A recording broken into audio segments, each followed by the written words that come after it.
The Incredible Sai Baba, Chapter 1. Introducing Sai Baba. Look, here comes the crazy fakir again. The shopkeepers turned and looked up the street at the tall, gaunt youth who was striding towards them, energetic but aloof, speaking to nobody. No one knew who he was. He had first appeared in the little town of Shirdi as a lad of about 16 in 1872, as wandering fakirs do, none knowing whence or why. He wandered away again, roamed about for a while, and then came back and spent the rest of his life there. During his earlier visits, he lived under a neem tree, sitting there in the daytime, sleeping on the bare ground at night, eating what little food the charitable townsfolk gave him. When he stopped wandering and settled down at Shirdi, he went first to a little Hindu temple there, intending to make it his abode. But the custodian, Mahasamadhi, who later became one of his closest disciples, regarded him as a Muslim fakir and refused him admission, bidding him to go to the mosque to live. And so Sai Baba did so, and the little mud-walled mosque remained his home. He spoke with the holy men, Hindu or Muslim, who occasionally passed through town, and one of them had told the townsfolk, "Watch that young fakir, he's a jewel on a dunghill." But they had not taken much notice. It seemed more likely to them that he was a bit cracked. He did not mix with them, and scarcely spoke. He sometimes said namaz, the ritualistic Islamic prayer that was to be said 5 times a day, but he did so very seldom. He had a queer habit, and several queer habits of his own too. He kept a fire burning perpetually in the little mosque, more like a Parsi than a Muslim, and he burned little oil lamps there. Except for a handful of food, oil for the lamps was the only thing he needed, and he used to go to the shopkeepers to beg it. That was what he must be coming for now. One of them nudged the other. "Let's have some fun with him. Let's refuse to give him any oil." A sprinkling of sightseers gathered round. Refused oil, the young fakir turned and went back with no word of complaint or beseeching. And the others said, "Let's follow him back and see what he'll do." The old herd instinct of baiting the outsider was at work. They soon saw.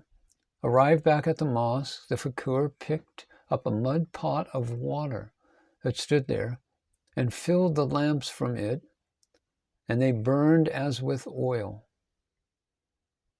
There was no nudging or tittering now.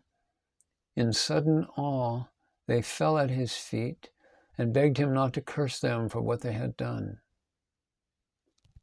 There was no more talk of crazy fakirs.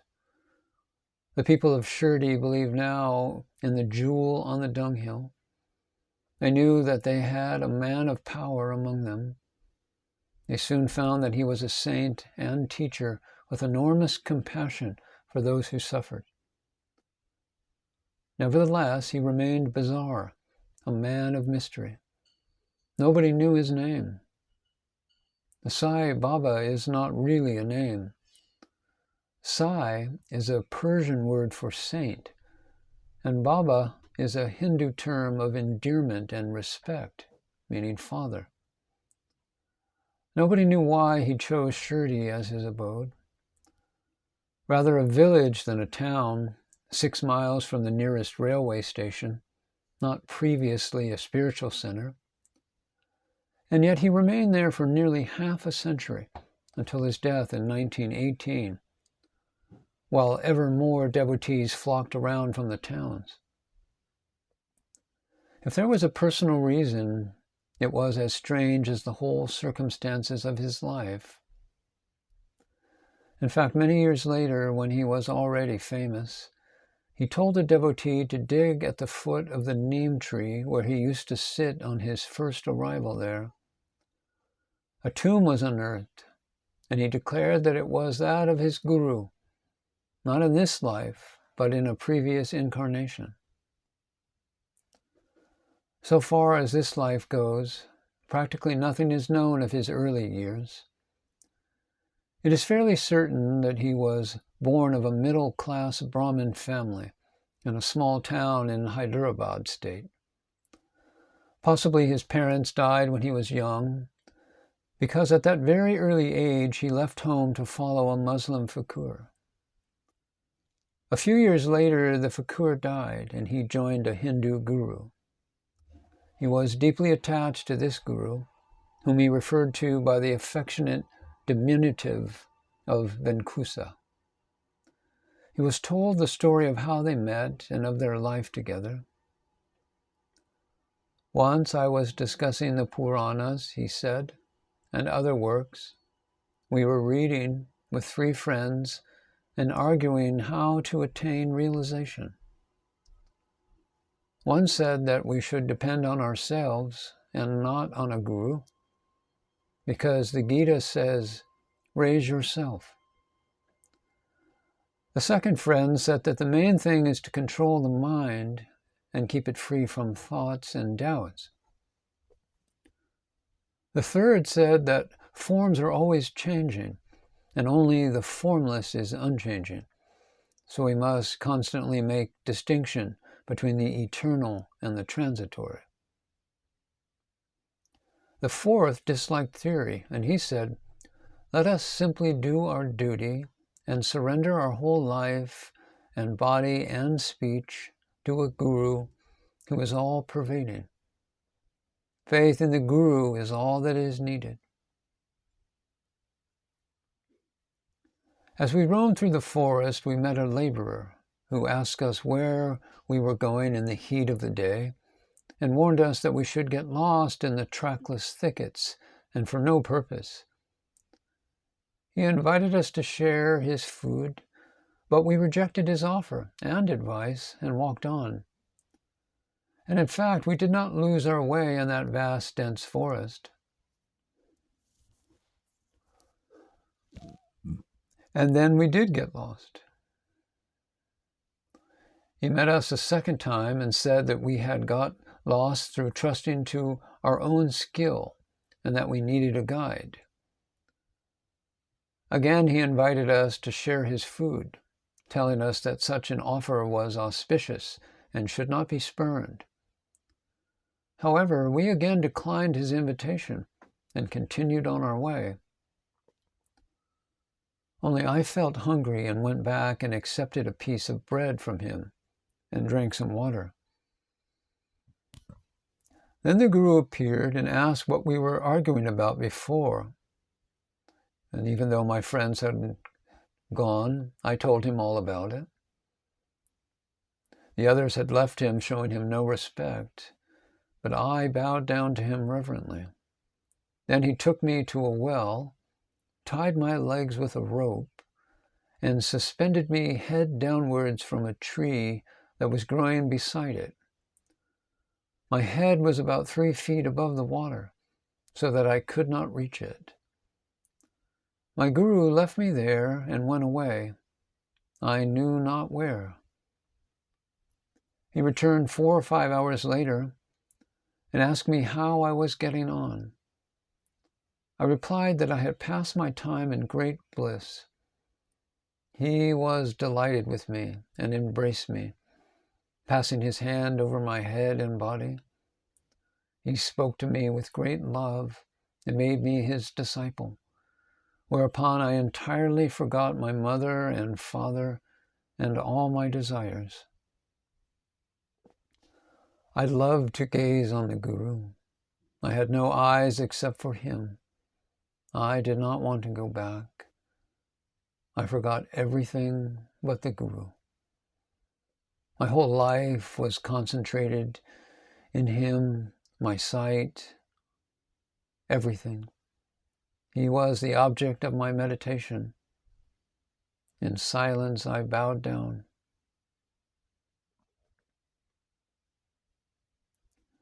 This is a typical Sai Baba account because the whole story is symbolical. The forest and the jungle of the mind in which the quest for the truth takes place, and the four friends are four modes of approach. The laborer is the guru, and the food he offers is his grace. When the guru appeared, this means that after the youth has accepted the food, he discovers that the giver of it is really the divine guru. Thereafter he bows reverently, that is, accepts his authority. The guru, tying him head downwards over a well, is overturning the ego and binding it and holding it within sight of the cool waters of peace. And incidentally, this mode of discipline has been used physically by some masters. It is because of this that the ordeal is blissful. It is suffering beautified by the end for which it is endured. The absorption in the guru is the sadhana, or path followed, and the final, in silence I bowed down, is the extinction of the ego in self-realization. A guru normally guides his disciples along the path that he himself has trodden, and therefore this account has importance with reference to Chapter 6, where Sai Baba's spiritual training of his devotees is considered. On another occasion, Sai Baba said, "After my fakir's death, his widow left with Venkusa at Selu. I stayed with him for 12 years and then left Selu."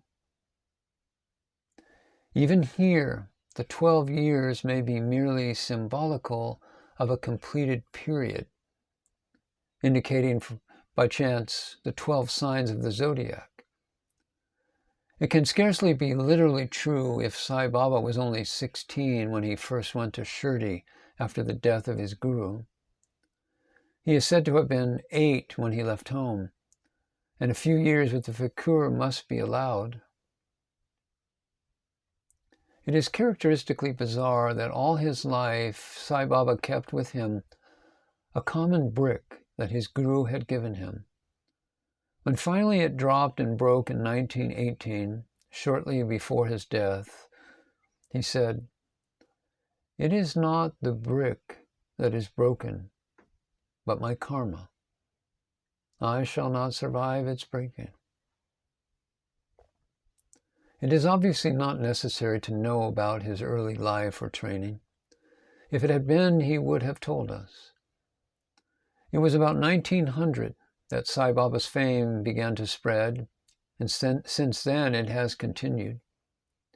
In a town as far distant as Madras, you can walk down a bizarre street and in shop after shop see his bust or portrait, often with incense sticks burning before it.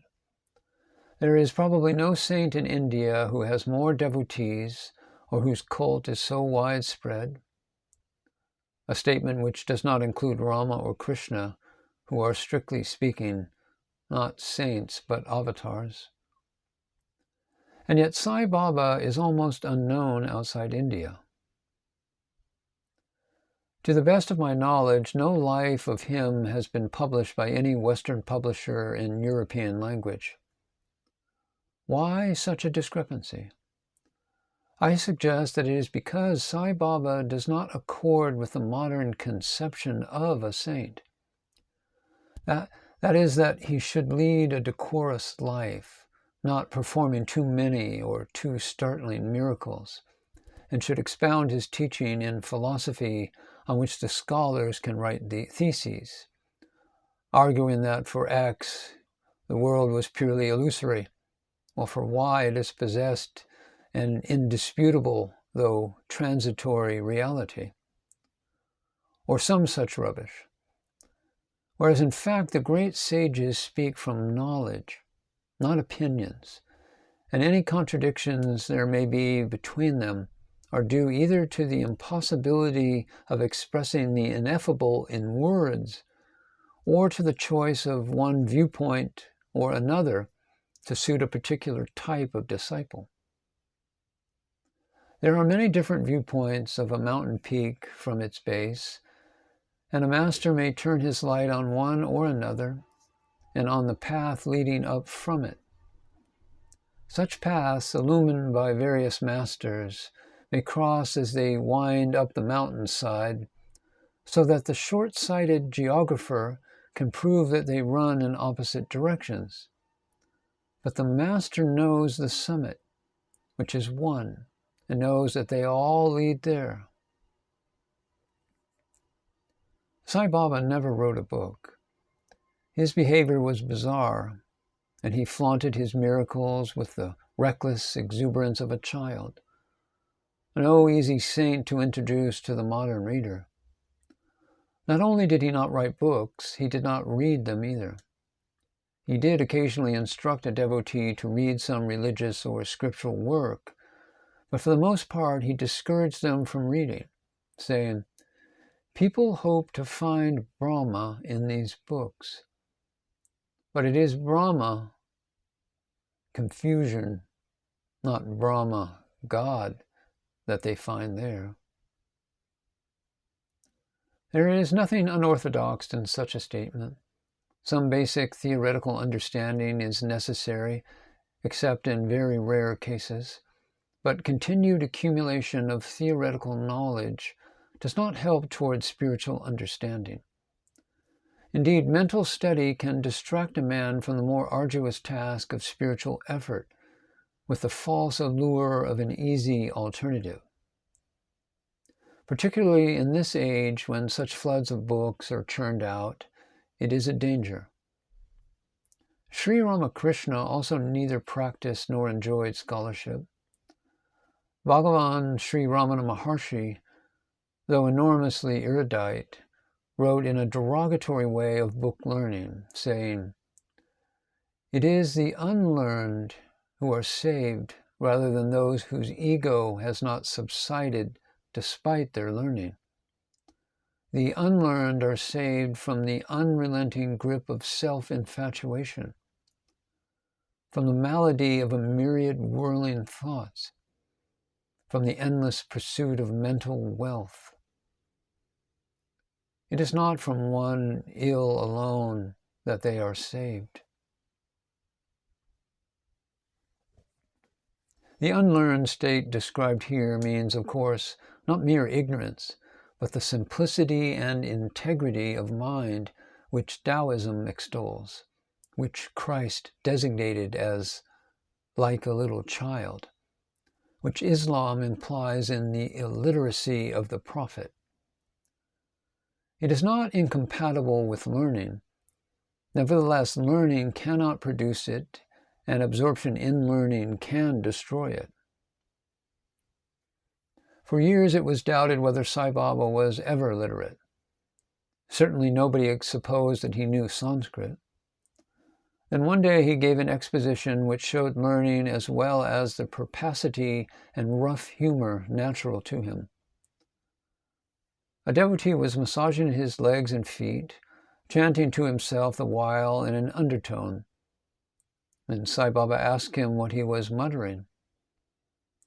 "A Sanskrit verse," he replied, not suspecting that Sai Baba knew enough scripture to want a more precise answer.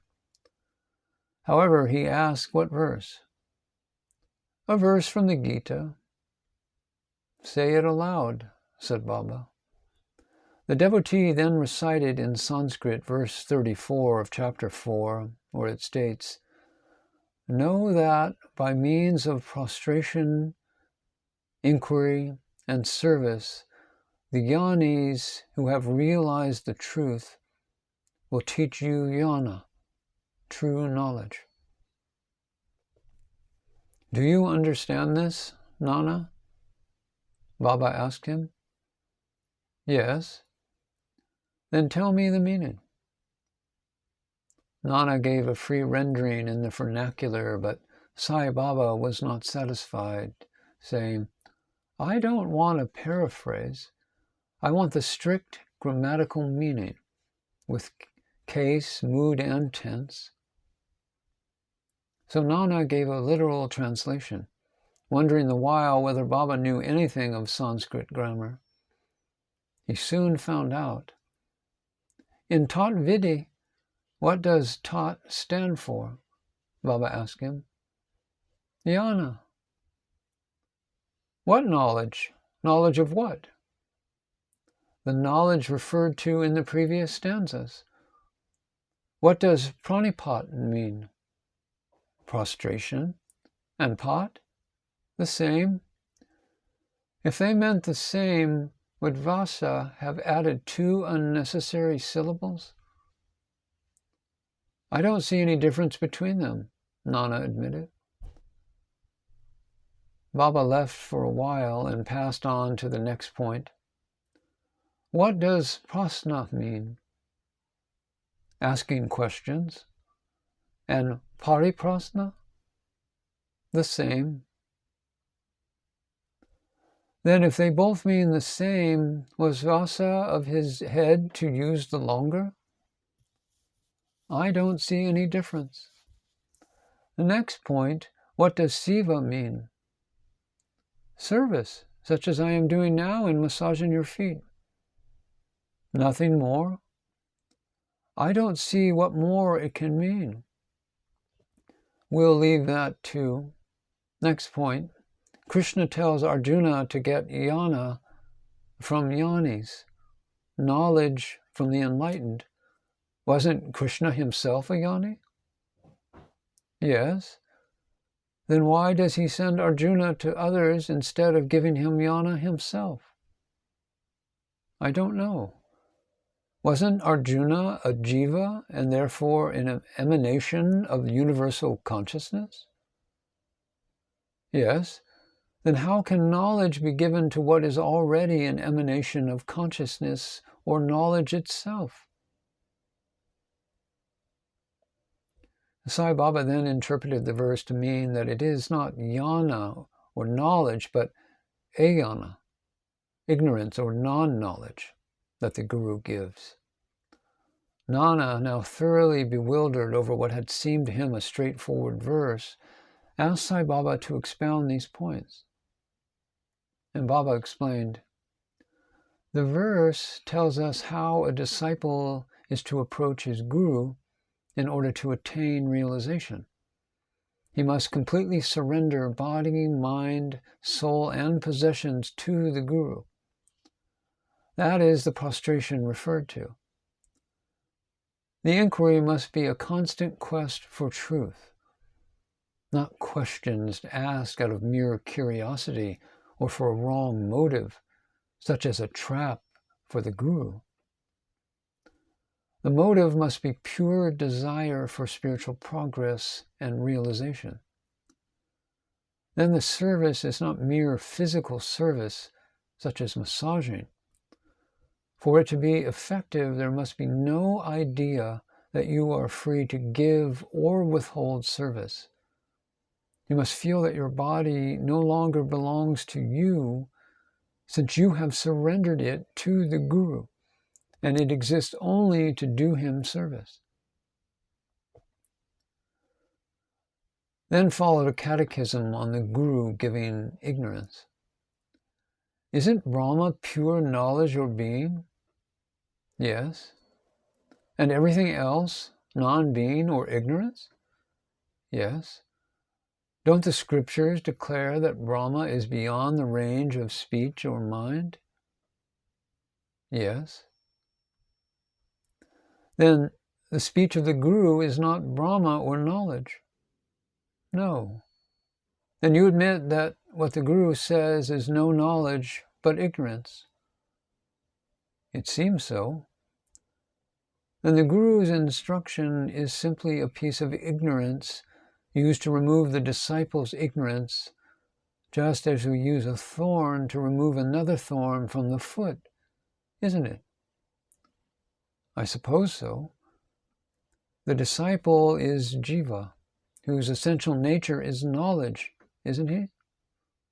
Yes.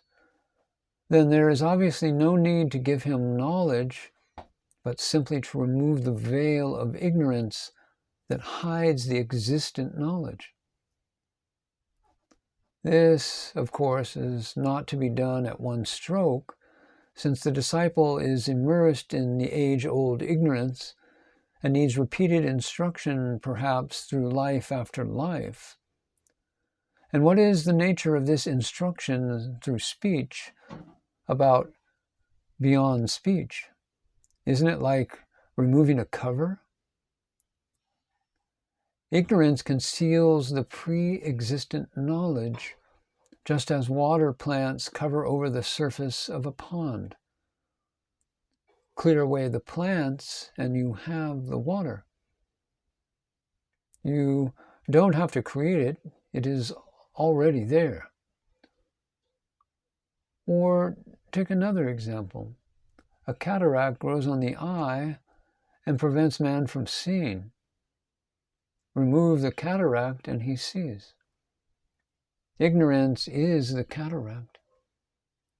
The universe is the effortless flow of the indescribable Maya, which is ignorance. Yet ignorance is needed to illuminate and dissolve this ignorance. Divine knowledge is to be realized, not taught. Prostration, inquiry, and service are the methods by which to obtain the grace of the Guru. It is an illusion to suppose that phenomena are real. That is the screen of ignorance which hides knowledge. Tear it off and Brahma, or Brahman, and knowledge will shine forth. Ignorance is the seed of samsara, of bondage, of suffering and birth and death. Put the medicine of the Guru's grace on the eye and the screen of Maya lifts, leaving only jnana, or supreme knowledge. Jnana is not something to be attained. It is eternal and self-existent. On the other hand, ignorance has a cause and an end. The root of it is the idea that the devotee is a separate being from God. Remove this, and what remains is jnana. Now, the question why Krishna referred Arjuna to other gurus instead of giving him jnana himself. Did Krishna consider other jnanis separate from himself, or their teaching different from his? No. So their teaching is his, and there is no difference. Sai Baba then told Nana to bring the Bhagavad Gita and read a chapter before him each day, and he would expound it. He did so, and no record was kept. A book whose vigor and profundity one can imagine from the above fragment simply evaporated and was never written down. Even this, however, is enough to show that when Sai Baba did talk theory, it was the purest Advaita, the doctrine of non-duality, that is the very essence of spiritual teaching. Now the question of miracles. In recent times, most spiritual masters have largely abstained from miracles. The more materialistic an age is, the more it is impressed by signs and wonders, which, as Christ warned his followers, and is universally recognized in India, are by no means always spiritual in provenance. Therefore, the use of them is usually deemed inadvisable. Or perhaps it is presumptuous to say what the master deems inadvisable, or why, and is better simply to state the fact that they are sparingly used. The divine grace may manifest in various ways in the ambience of a great saint or master, but that is different. It does not imply open or deliberate acts. Devotees of Bhagavan Sri Ramana Maharshi, the supreme sage of modern times, remarked how prayers to him were answered, sicknesses cured, dangers averted, although he overtly performed no miracle. When asked for an explanation of this, he said, "It is enough for the thoughts of a jnani to be turned in any direction, and the automatic divine activity begins." All such activity was as discreet and inconspicuous as possible. But not so with Sai Baba.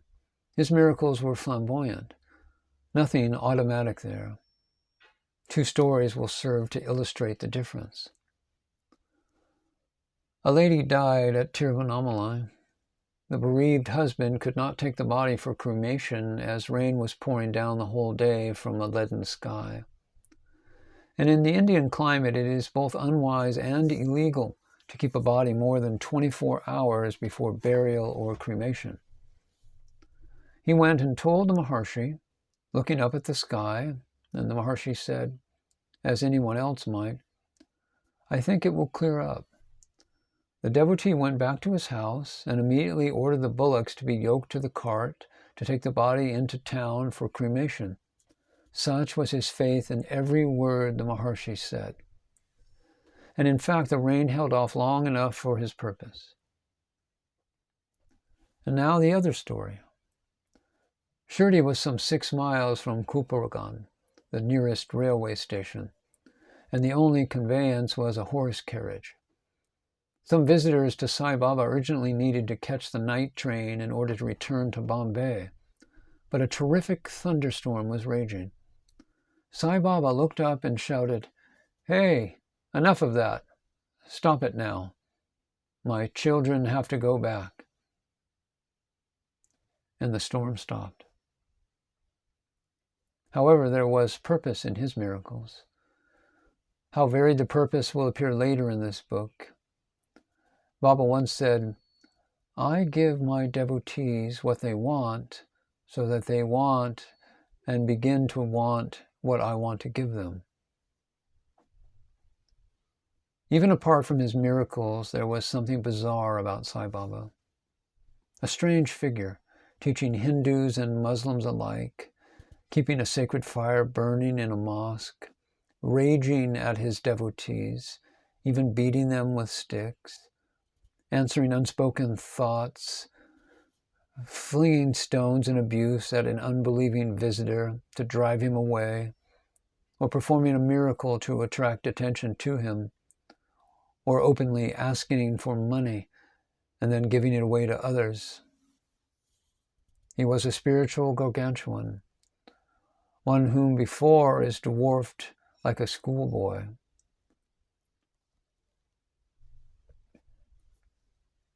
I don't know whether he said any mantra,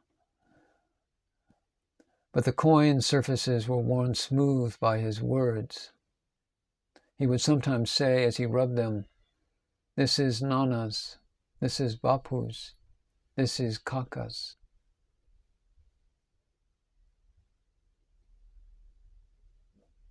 This is what he would do when he would rub coins together as a strange rite. But if anyone approached, he would gather them up and put them back in the purse and hide them. Obviously, the coins symbolized devotees on whom he was working spiritually, transmitting grace, uplifting and supporting them. Every master does so, but Sai Baba used symbols where with another there might be no outward sign. A Muslim devotee who was a personal attendant of Sai Baba has described another strange rite, saying, "Baba used to sit behind a pillar in which a lamp was ensconced and kept burning permanently. He usually sat behind the pillar, not in front of it, so that from where he sat the lamp was not visible. I never saw him gazing at the lamp. I used to fill mud pots with water and place them near him. He would sit with 2 of them beside him and keep on pouring out water in various directions. I can't say why he did it, or whether he uttered any mantra the while. Once again, it must have been a symbol of the outflowing of grace. There was no greater peculiarity than his way of sleeping. For a large part of his life, Baba slept on a plank, 5 foot long by 1 foot 3 inches broad, suspended from the roof by flimsy strips of old cloth. It was some 6 feet above the ground, and a number of lamps were placed loosely upon it. Levitation must have been necessary not only to get on it, but to stay on it without breaking the supports, and there can have been no normal sleep. Once when Das Ganu and a few others went to look at the plank, he seized it in a fit of anger and broke it into pieces. An explanation of this strange mode of sleep can be found in a very fundamental comment made by Mrs. Manager, a Parsi lady. One noticeable difference between Sai Baba and other saints struck me, she said. I have visited other notable saints also, and have seen them in a state of trance or samadhi in which they were entirely oblivious of their body.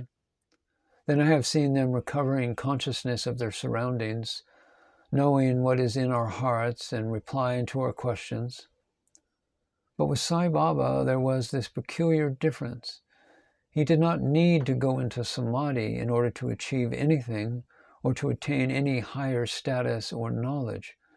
He was every moment exercising a dual consciousness, one actively utilizing the ego called Sri Sai Baba and dealing with other egos in temporal or spiritual affairs, and the other transcending all ego and abiding in the universal self. He was constantly exercising and manifesting the powers and features proper to both states of consciousness. Other saints would forget their body and surroundings and then return to them.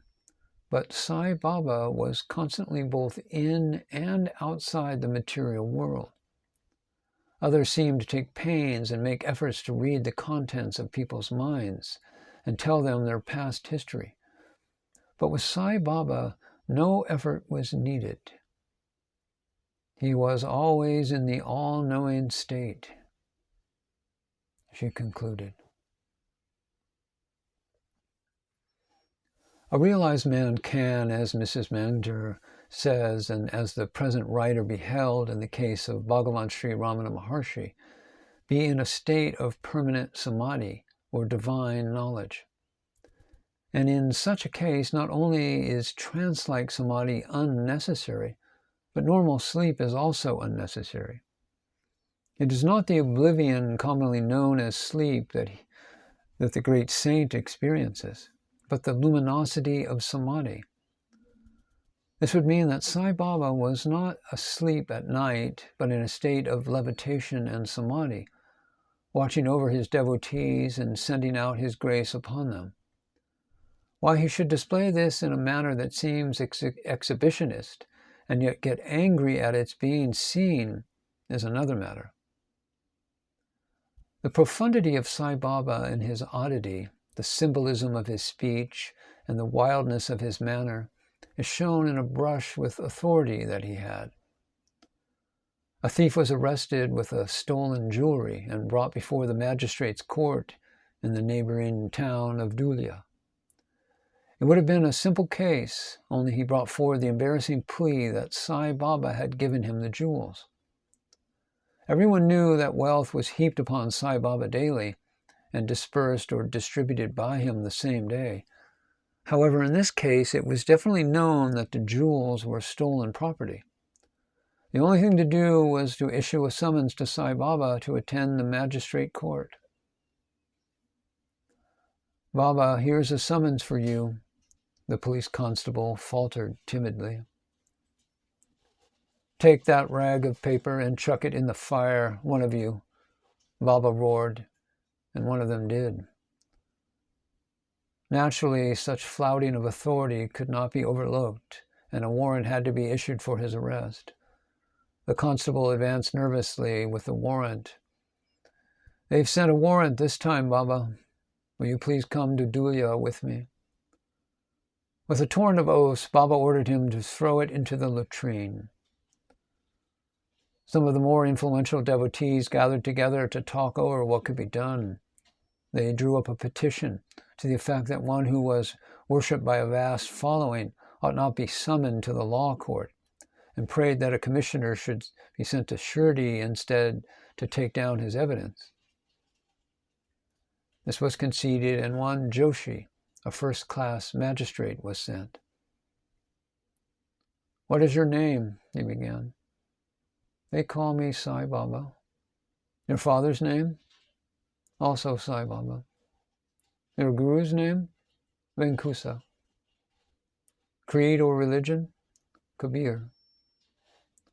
"Caste or community?" "Parvadagar." "Age?"